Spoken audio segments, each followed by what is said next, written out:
Ahora sí, oficialmente, buenos días. Hoy es la primera clase que nos reunimos en el Zoom de Adultos 2. No sé por qué no los estoy viendo en pantalla a nadie, pero bueno, no pasa nada. Lo podemos hacer así, no es un problema. Sí les voy a pedir que como esto se va grabando, en el momento en que no estén hablando, silencien los micrófonos, más que nada porque todos tenemos ruidos en casa, eso es inevitable. Cada uno de ustedes me está abriendo su casa, así como yo les estoy abriendo la mía, así que en cualquier momento aparecen las gatas arriba del escritorio, y esas cosas de la vida que son inevitables. ¿Sí? Vamos a tratar de establecer hoy entre todos lo que yo llamo habitualmente el contrato pedagógico. ¿Qué significa esto?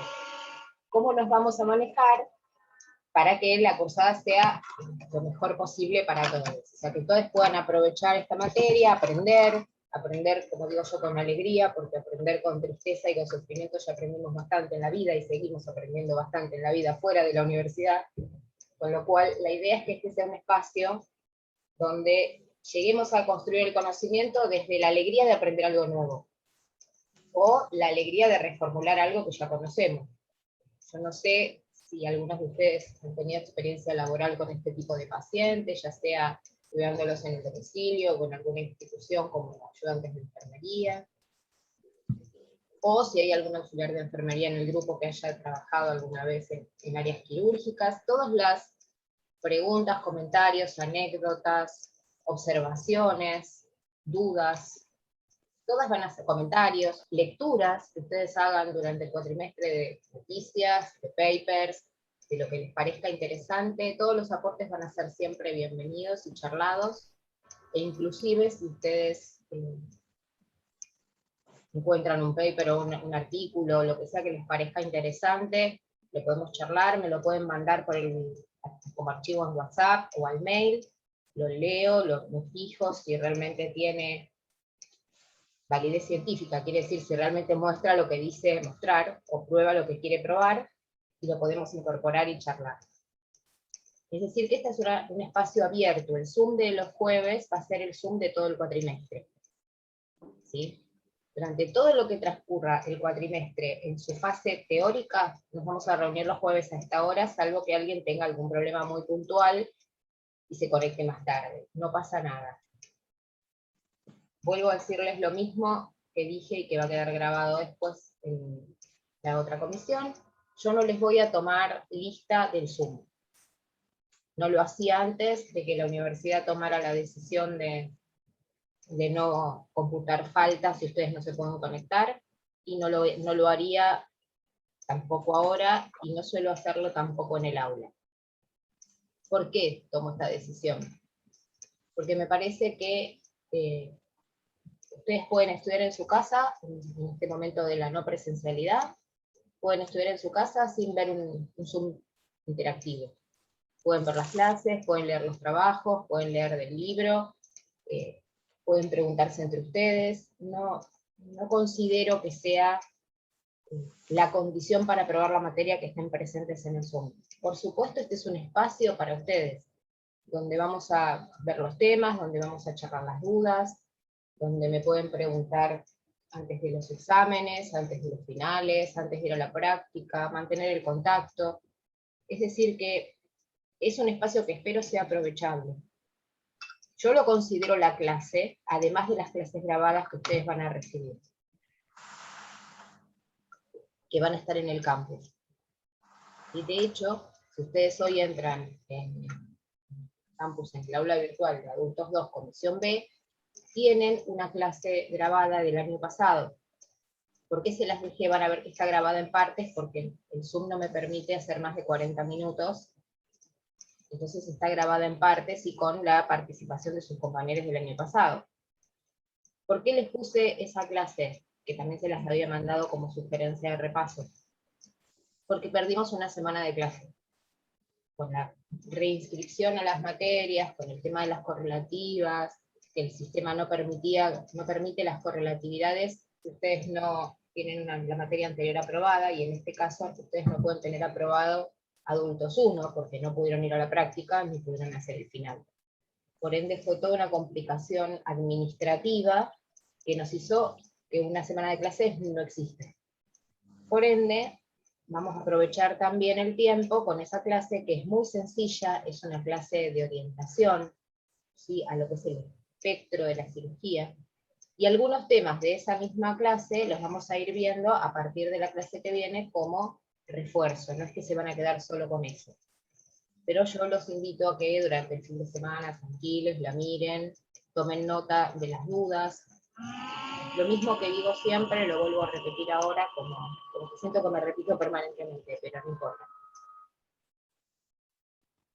Miren las clases o los videos que yo les mande, o lean los trabajos que yo les mando para que lean, siempre con papel y lápiz en la mano.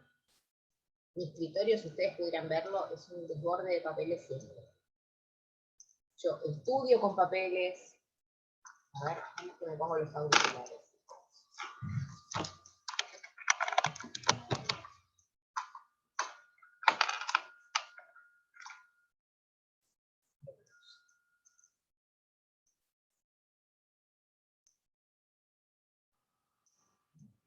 Ahora por ahí se escucha un poco mejor, pero es medio complicado el sonido de la computadora.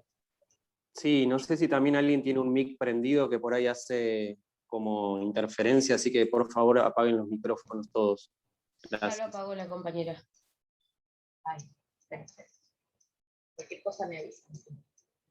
Puede pasarnos. A veces yo a veces me conecto a un Zoom y me doy cuenta 5 minutos después que no puse el micrófono y estoy hablándole al aire. Me pasa al revés.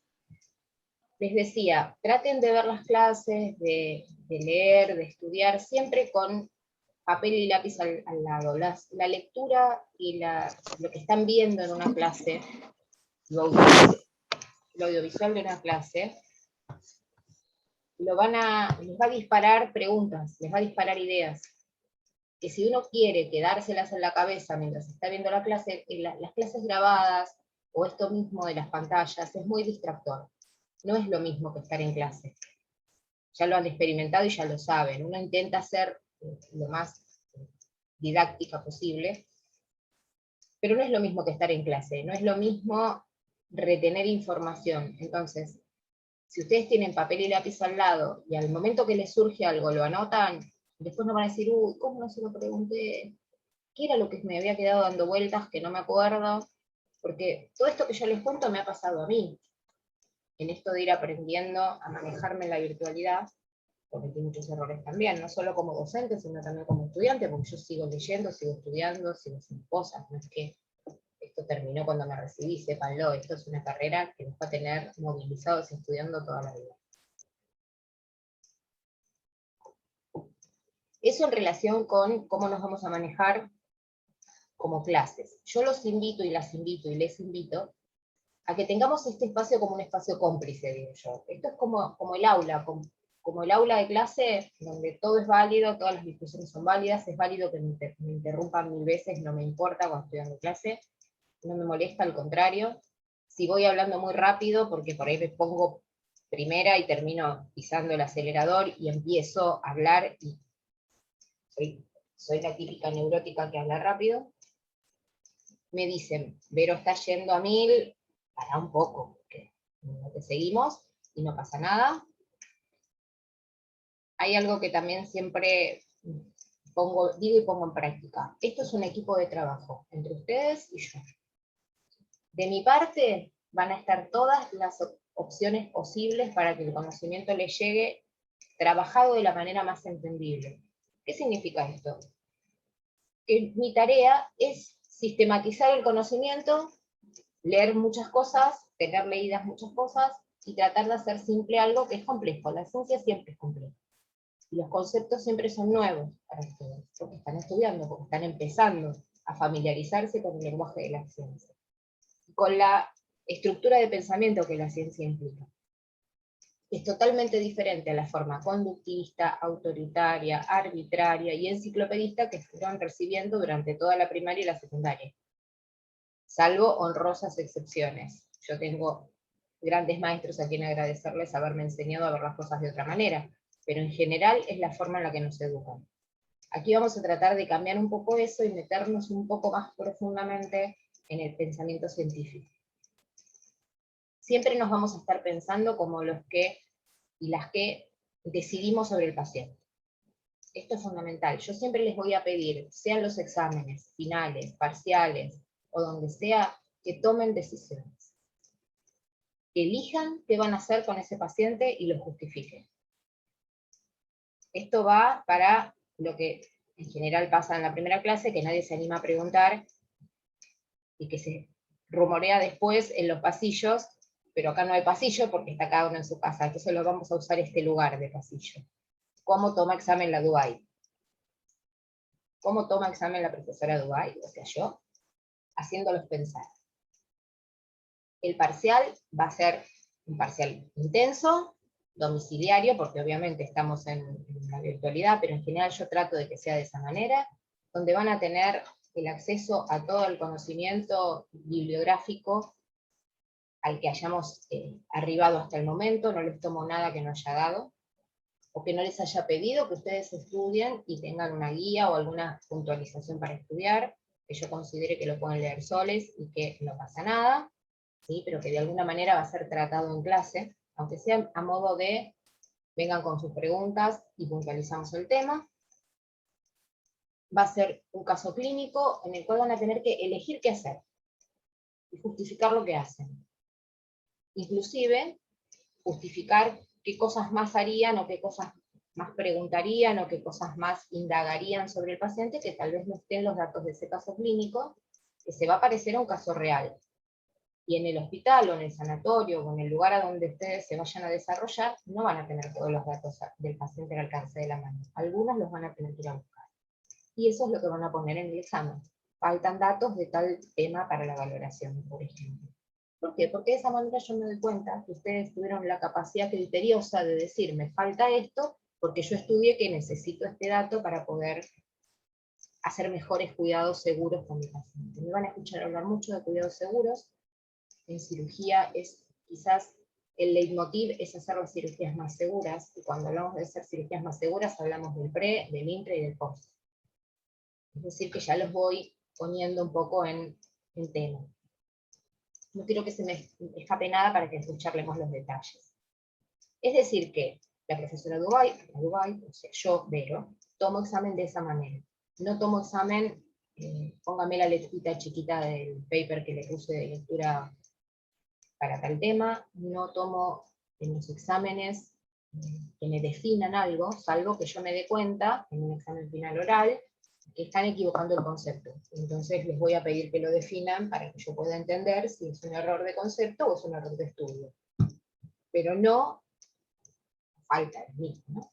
Siempre estamos hablando, cuando yo estoy hablando de contrato pedagógico y estoy hablando de la forma de evaluación que tiene la materia, estoy dando por sentado que esto es un compromiso. Ya les dije cuál era el mío, que es hacerle más fácil lo difícil, más organizado lo que está en diferentes libros, en diferentes papers, lo que se actualiza.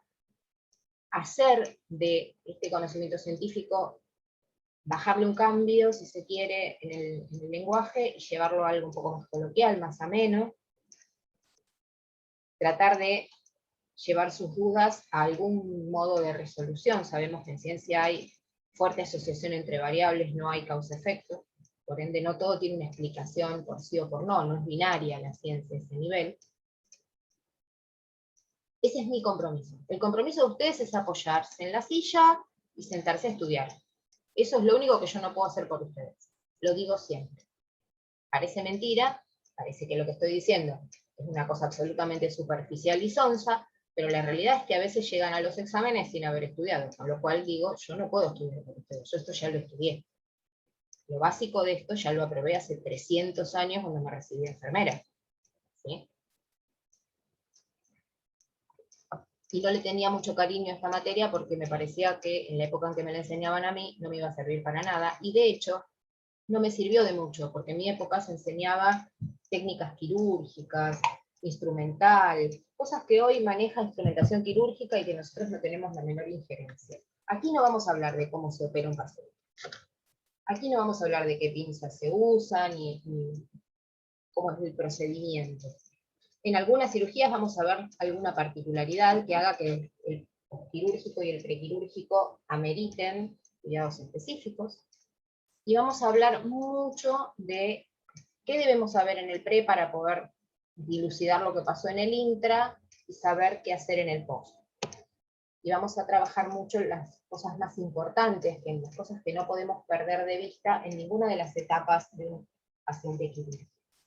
¿Sí? Hoy no sé si es la lluvia que se viene o qué, pero mis gatas están especialmente invasivas. Así que ténganme un poco de paciencia. Yo sé que son un distractor también, pero bueno. El estudio es un lugar abierto en la casa, en el piso de arriba. Les cuento un poco la intimidad de esta historia. ¿Por qué tengo las gatas dando vueltas? Porque no tengo cómo confinarlas en otro espacio. Este es mi espacio de trabajo, pero es abierto. Así que ellas van y vienen. En este momento están las 3 encima. Volviendo a lo que les decía, ese es el desarrollo que yo espero poder llevar a cabo en esta materia, de manera tal que cuando ustedes por fin puedan ir a la práctica hospitalaria, tengan herramientas de valoración de un paciente prequirúrgico, puedan conocer algunas cirugías básicas, puedan manejar el postquirúrgico de un paciente, y esto va a incluir no solamente los cuidados específicos de una cirugía, sino también los cuidados de los drenajes, el balance de ingresos y egresos, ¿sí? La valoración en la unidad de cuidados posanestésicos, que es casi como una mini terapia intensiva, donde el paciente transcurre, pasa los primeros momentos después de la cirugía, donde a veces el paciente todavía no está del todo despierto, y es bueno que también conozcan los cuidados que se tienen que dar en ese área, porque puede ser un área de trabajo sumamente interesante para enfermería. No así lo que significa, lo que digo yo, la caja negra de la cirugía.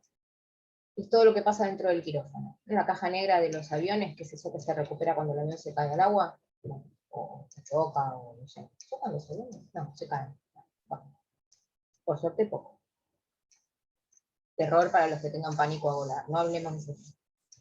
Vamos a abordar también algunas cuestiones que tienen que ver con el dolor, con las apreciaciones subjetivas de la cirugía. Yo soy muy estricta en el sentido de las prioridades. Acá en esta materia, ustedes en Fundamentos de Enfermería aprenden a valorar un paciente básicamente. Aprenden lo que es un examen físico, lo que es la anamnesis, ¿sí? Aprenden lo que son los signos vitales, aprenden un montón de cosas como temas. Acá los vamos a integrar todos en función de aprender a priorizar situaciones. Así que vamos a tener una organización para esto, una organización mental que va más allá del... No hay forma.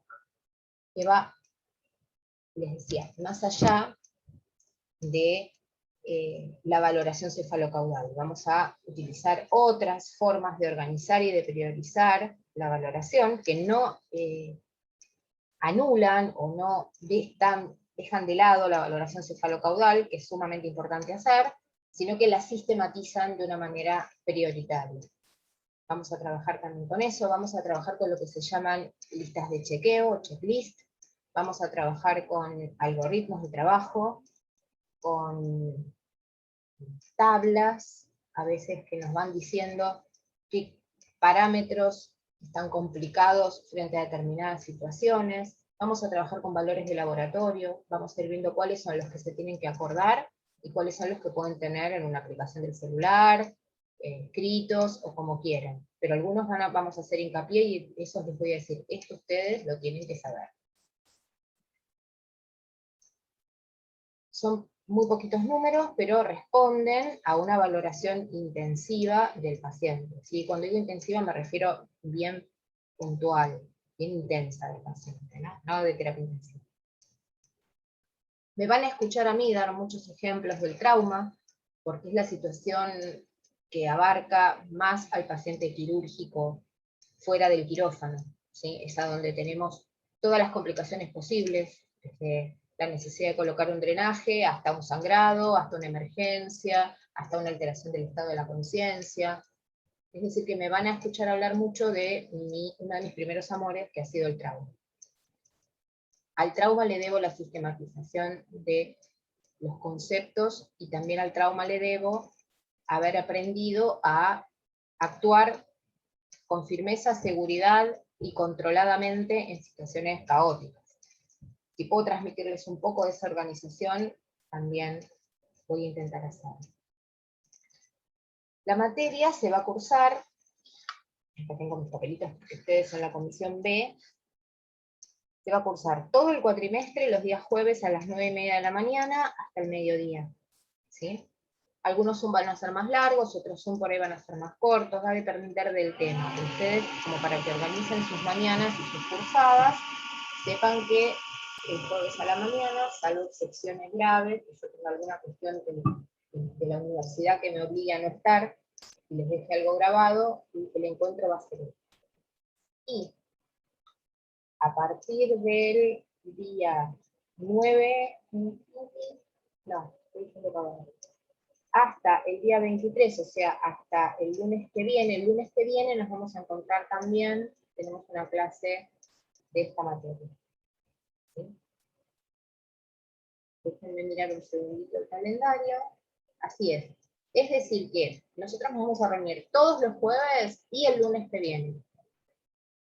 En teoría, ¿se acuerdan que iban a tener fraccionada la materia de manera tal que van a tener las primeras clases los días lunes? Pero recuerden que tuvimos un feriado en el medio, más una semana que perdimos clases. Por ende, yo lo que les voy a pedir es que durante este fin de semana, en algún momento, tomen esta clase que ya está en el campus, que dice cuidados prequirúrgicos. Espérenme que lo miren en la otra computadora del campus, pero está habilitado, dice material complementario para prequirúrgico, evaluación preoperatoria, y están los módulos con el que es como una cadenita que dice clase 10 del 8, clase 13, eso en realidad son clases del año pasado, pero son clases, como yo les decía, que están muy bien armadas, que son útiles, y dado que el tema no es un tema que revista complejidad, no es un tema nuevo, en realidad para ustedes, es utilizar las herramientas que tenían, más algunas cositas nuevas, que es así el lunes yo las voy a retomar,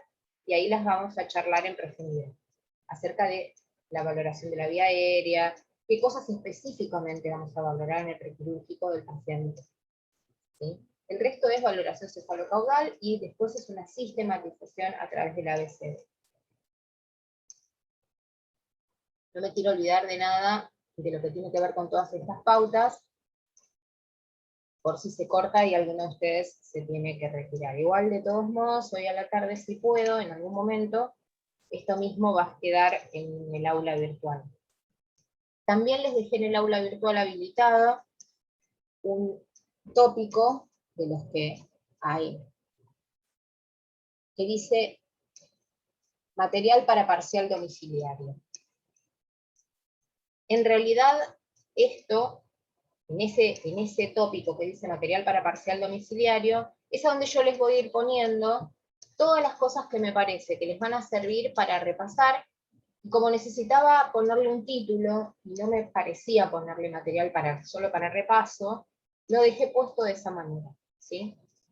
Ahí van a encontrar videos, por ahí alguna clase de adultos 1 que yo decida ponerles para que repasen, porque ustedes me digan, ¿estuvimos flojitos o no vimos tal o cual tema?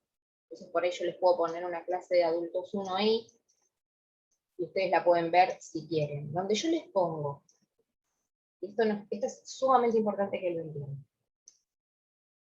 porque después se hacen líos.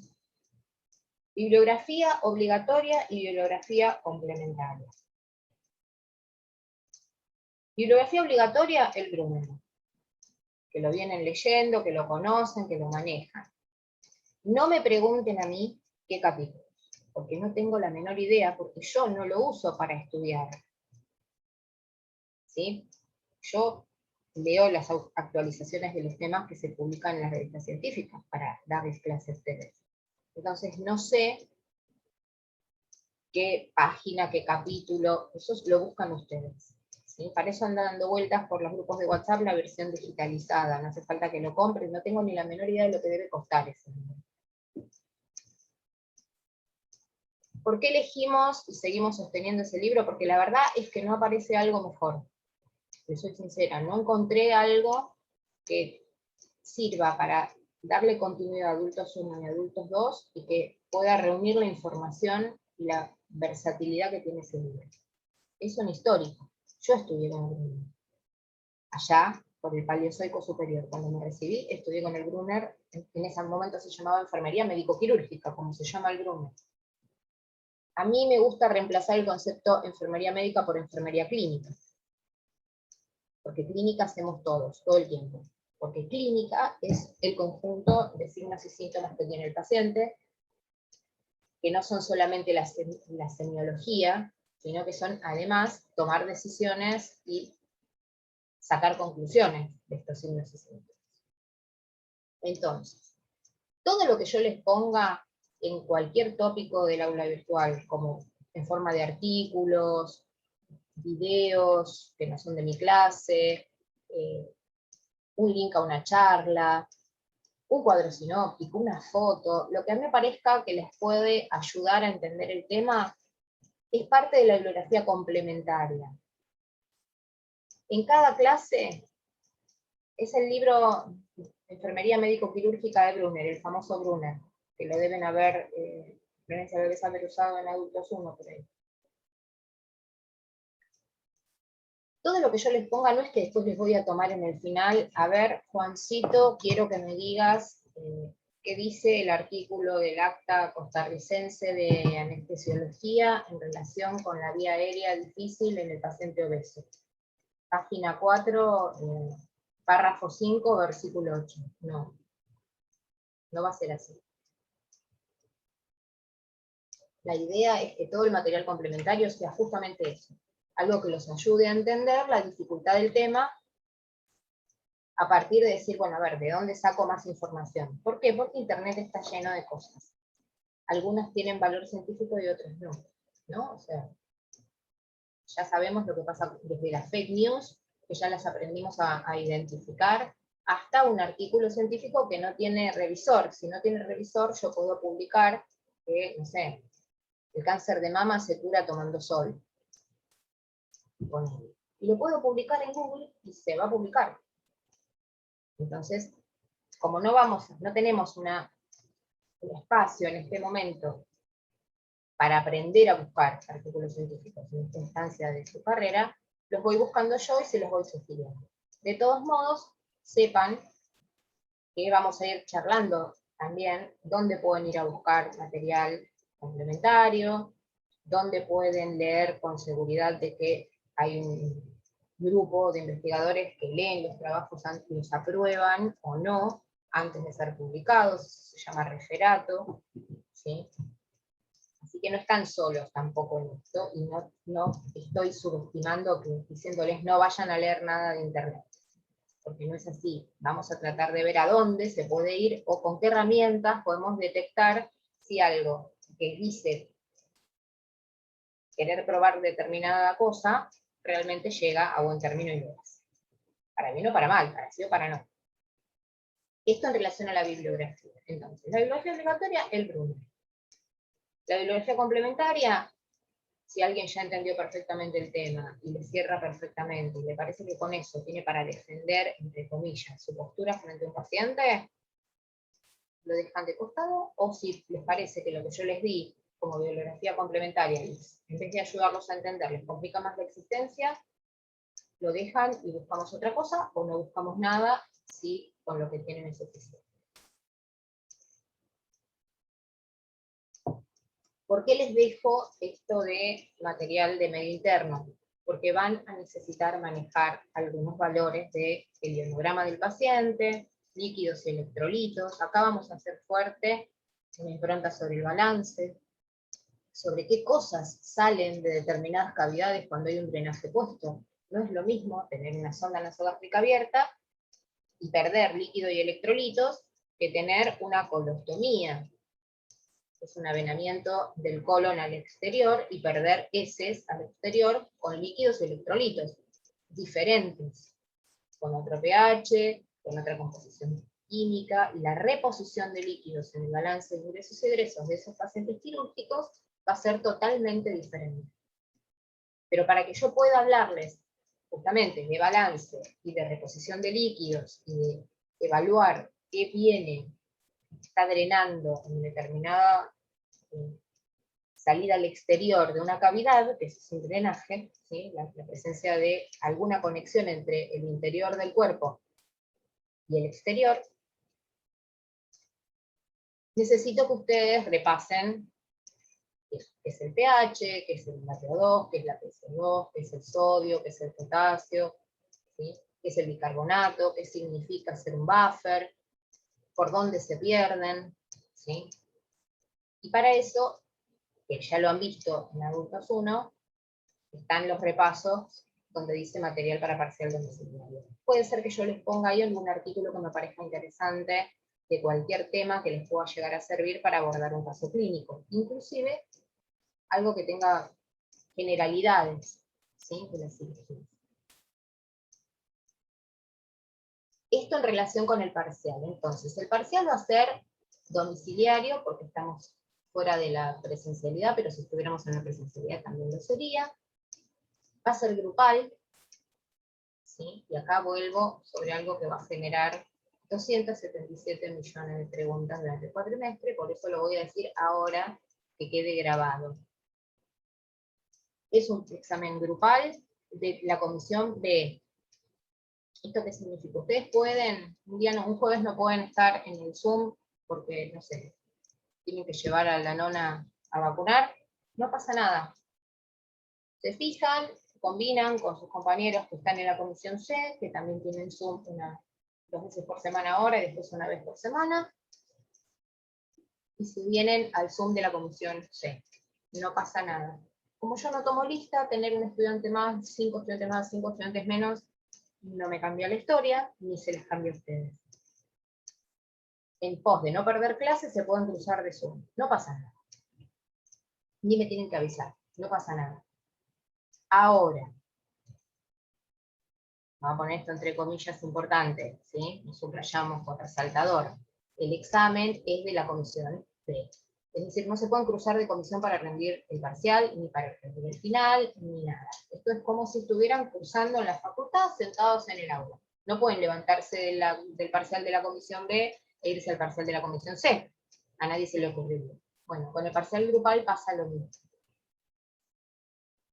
Ya vamos a ver cuáles son las condiciones, la forma de entrega y todo eso. Pero en principio lo que tienen que tener en la cabeza es, vayan constituyendo sus grupos de trabajo, que tienen que tener un mínimo de 3 personas, y un número ideal de 5. Hasta 6 podemos llegar a negociar para que alguien no se quede solo, sola, sole, perdido en el montón, porque ni siquiera sé cuántos son oficialmente todavía.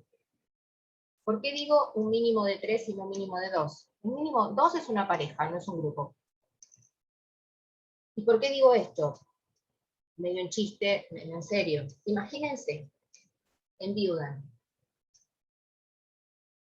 Cualquiera de ustedes puede decidir dejar la materia por X razones, o no hacer el examen por X razones, y quedarse en el Zoom como oyente y cursarla cuando volvamos a la presencialidad. O sea, situaciones hay que han transcurrido desde que empezamos a dar clase en esta modalidad. He tenido diferentes situaciones de las que he ido aprendiendo. Y una de ellas es que puede pasar que alguien se quede solo, si son 2. Y se queda con toda la carga. Y además, la idea del parcial grupal, la idea de mis parciales grupales, es que ustedes realmente, perdón, que ustedes realmente debatan el tema. Realmente se pongan y busquen bibliografía, y busquen alternativas, y tomen decisiones, inclusive, y esto me ha pasado haciéndolo en la presencialidad, que estén trabajando en el aula un parcial o un trabajo, y me digan en el grupo, tenemos 2 posiciones diferentes frente a esto, haríamos 2 cuidados totalmente distintos. Bueno, pongan las 2. ¿Y por qué? Se va a cortar y vamos a volver con este mismo link, ¿sí? Pongan los 2 y pongan por qué. Aquí están abiertas todas las posibilidades, siempre y cuando haya con qué justificar qué es lo que vamos a hacer. Porque así como los pacientes no son un libro, son dinámicos, también nuestra cabeza tiene que ser lo suficientemente dinámica para ir un pasito adelante. La idea es aprender para ir un paso adelante. Y acá hay un montón de situaciones que ya vamos a ir viendo a lo largo de la carrera, de la cursada, donde ir un paso adelante significa a veces la diferencia entre la vida y la muerte, la diferencia entre una buena evolución o un daño neurológico, irreversible, una secuela, una hemorragia. Es decir, que es sumamente importante. Se va a cortar ahora en breve porque ya me lo está avisando, por eso no quiero empezar